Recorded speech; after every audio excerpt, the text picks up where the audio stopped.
2016 সালের জুলাইতে ঢাকায় হলি আর্টিজনে হামলাকারীদের একজন পিস টিভির বক্তা জাকির নায়েক দ্বারা উদ্বুদ্ধ হয়েছিল এমন কথা বলেন। এ অভিযোগের পর থেকে পিস টিভি বন্ধ করে দেওয়া হয়। হলি আর্টিজনে হামলার পর দিল্লি থেকেও জাকির নায়েকের উপর অনুসন্ধান চালানো হয় এবং ভারতেও পিস টিভির সম্প্রচার বন্ধ করা হয়।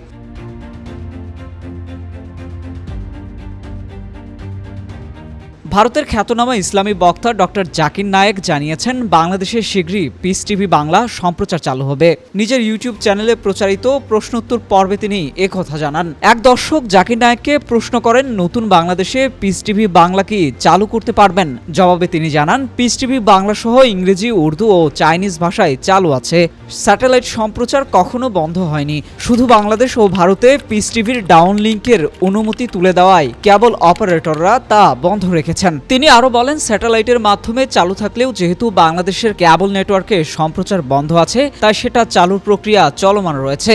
আবেদন করা হয়েছে। বাংলাদেশের অন্তর্বর্তীকালীন সরকার অনুমতি দিলে কয়েকদিন বা কয়েক সপ্তাহের মধ্যে চালু হবে পিস টিভি বাংলা।